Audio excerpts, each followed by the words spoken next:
Peter Della Penna here with USA head coach Julia Price after a 7-run loss to Canada on day 5 of the 2021 ICC America's Women's T20 Qualifier in Mexico.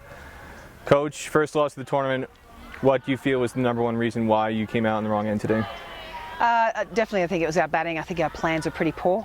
We've talked a lot about that strike rotation in between fours, even though fours have been difficult to get, and we just didn't have that too many dots today. I think it was nearly over 80, which is just unacceptable. So we just have to have better intent and probably make sure that we've got a lot of different plans. I think a lot of people just came out with the one plan of where they were going to hit, and that certainly wasn't going to work today. So, but full credit to Canada, they bowled very, very well today. You said the batting you think was reason #1. There was a drop chance with Divya Saxena, who top scored for Canada. She made 40. She was dropped on 7 on a fairly straightforward chance at mid-on. How much of an impact do you feel that had on the result?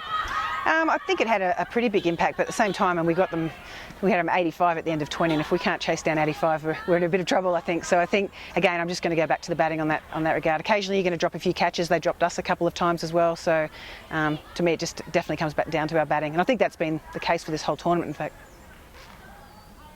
This is a team that 2 years ago in Florida beat by 10 wickets, beat by 35 runs and 37 runs in 3-match sweep. Do you feel that the team was 100% focused today, considering the previous results they've had?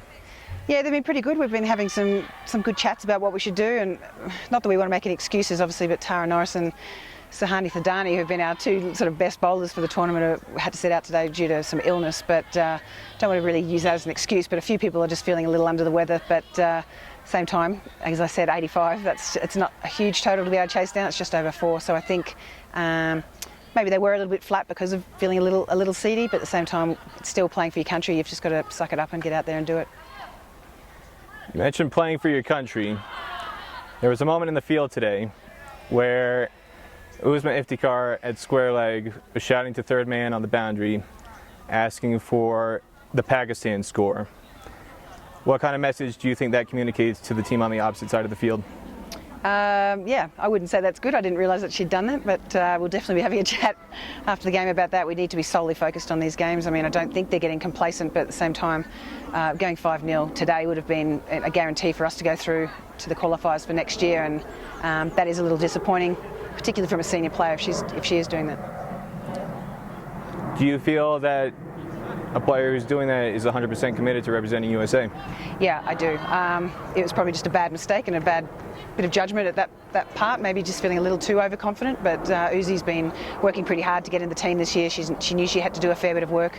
Agility-wise, bowling's improved a lot this year, and today, probably not her batting was amazing today, but at the same time she's been working on that as well. So to me, yes, she is completely committed to it, but I just think that's maybe a judgment error today on her behalf.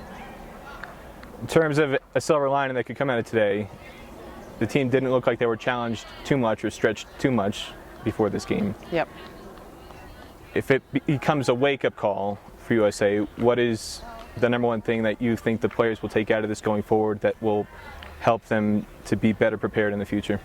Well, I think again it comes back to our plans. Our bowlers have been exceptional. They've actually, even though they haven't been challenged a lot, we sort of got challenged a little bit yesterday with Brazil, which was really, really good. The girls had to revert back to slightly different plans, change things up. So I think the bowling plans are probably a little bit ahead of where we are with our batting plans at the moment. I think our batting plans are a little bit one-dimensional.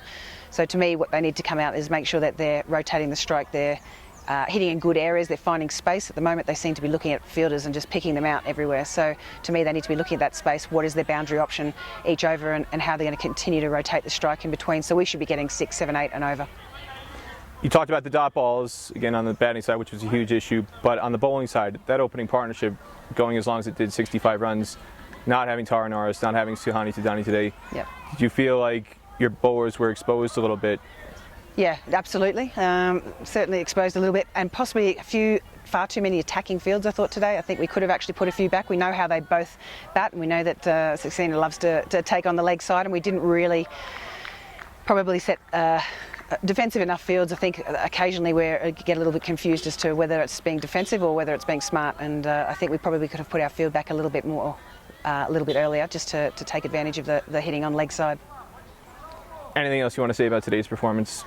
Again, we're just going to put it down to a learning experience. I mean, we learn more from when we lose than when we win mostly. So today, we're going to have some good conversations tonight. And I think at the same time, I think it's a really good wake-up call and a good shift to make sure that we dominate tomorrow against Argentina and make sure we qualify to get through the next round. USA head coach Julie Price, thank you very much. No worries.